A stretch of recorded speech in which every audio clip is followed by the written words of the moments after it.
Hello दोस्तों।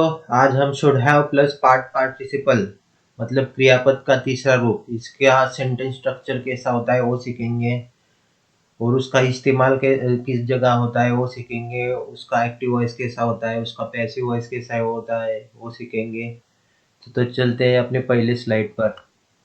देखो उसका सेंटेंस स्ट्रक्चर अभी उधर आप देख सकते हो। Subject plus should have plus V plus object. Subject मतलब क्रिया करने वाला, वो आदमी का नाम हो सकता है या फिर he she it you I they we, इनको सब्जेक्ट कहते हैं। शुड हैव मतलब आपको तो पता ही है। वी मतलब पास्ट पार्टिसिपल ऑफ वर्ब, क्रियापद का तीसरा रूप।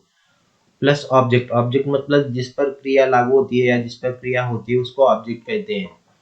तो ये जो सेंटेंस स्ट्रक्चर है वो एक्टिव वॉइस का है क्योंकि सब्जेक्ट पहले है। जब भी सेंटेंस के शुरुआत में सब्जेक्ट आता है उसको एक्टिव वॉइस कहते हैं। तो चलते इसका इस्तेमाल किस जगह होते हैं वो देखते हैं। देखो अभी something has already happen, suggestion और advice for the activity that has already happen.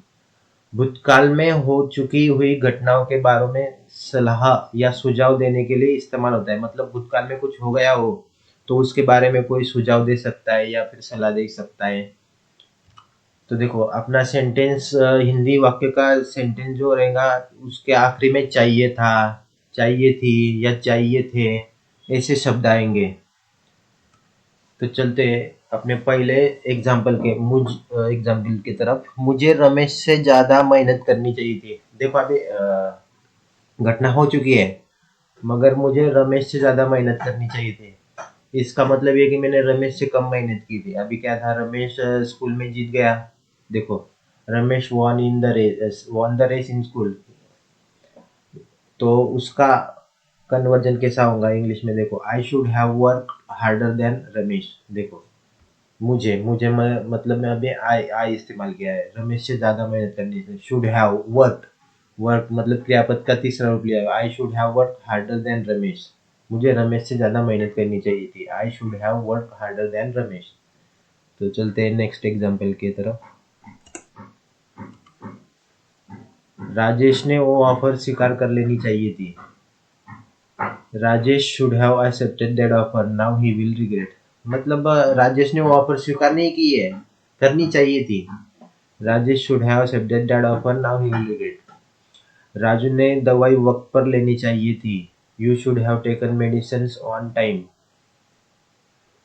अभी देखो मैंने गलती से यहाँ राजू की जगह यू शुड हैव डाल दिया। Raju should have taken medicine on time, ये चाहिए था उधर। ठीक है, अगले इस पे जाते हैं, अगले स्लाइड पे जाते हैं।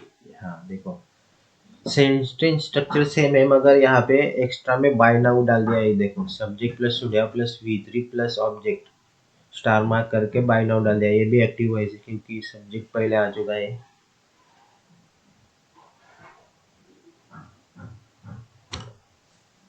टू मेक अ गेस और opinion that something has happened, भूतकाल में क्या हो जाना चाहिए था उसके बारे में गेस करने के लिए इस्तेमाल करना होता है। अब तक डैश डैश डैश चाहिए था, अब तक डैश डैश डैश चाहिए थी, अब तक डैश डैश डैश चाहिए थे। तो देखो अपने से एग्जाम्पल की तरफ जाते हैं। अब तक रीना मुंबई पहुंच जानी चाहिए थी। Reena should have reach to Mumbai by now. अब तक ट्रेन लखनऊ स्टेशन पर आ जानी चाहिए थी। Train should have arrive at Lucknow station by now. मतलब में गेसिंग हो रही है यहाँ पे। अपना नेक्स्ट सेंटेंस स्ट्रक्चर है subject plus should not have plus V plus object. इधर सिर्फ नेगेटिव डाल दिया है, वो नहीं करना चाहिए था, वैसा नहीं करना चाहिए था। देखो भूतकाल में हो चुकी घटनाओं के बारे में सलाह या सुझाव देने के लिए इस्तेमाल होता है। डैश डैश डैश नहीं चाहिए था, डैश डैश डैश नहीं चाहिए थी, डैश डैश डैश नहीं चाहिए थे। मतलब ये नहीं करना चाहिए था, वो नहीं करना चाहिए था, ऐसा। मैंने कार बहुत जोर से चलानी नहीं चाहिए थी। I should not have driven car very fast. Kaushal ने ट्रैफिक सिग्नल इग्नोर करना नहीं चाहिए था। Kaushal should not have ignore the traffic signal. Yesterday Parth should not have eaten that outside food. देखो अभी हिंदी में कन्वर्ट नहीं गया, हम करेंगे अभी यस्टरडे मतलब कल। Parth should not have eaten that outside food, Parth ने वो बाहर का खाना नहीं खाना चाहिए था। कल पार्थ ने बाहर का खाना नहीं खाना चाहिए था, ऐसा उसका पूरा हिंदी में कन्वर्जन होगा। अभी देखो, object plus should have plus been plus V3 plus subject, ये अभी पैसिव वॉइस है।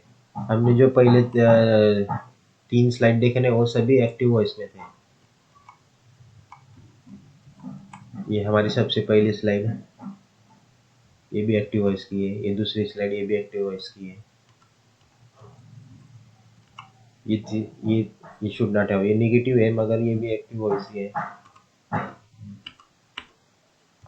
और ये अपनी आखिरी स्लाइड, ऑब्जेक्ट, अभी ऑब्जेक्ट पहले आया है जिसपे क्रिया लागू होती है, वो पहले आई है, तो ये पैसिव वॉइस है। जब भी ऑब्जेक्ट पहले आता है तो उसको पैसिव वॉइस करते हैं। सेंटेंस स्ट्रक्चर के पहले ऑब्जेक्ट आया मतलब वो पैसिव वॉइस हो गया। अभी देखो, that offer should have been accepted by him, अभी ये हमने उधर से उठाया है।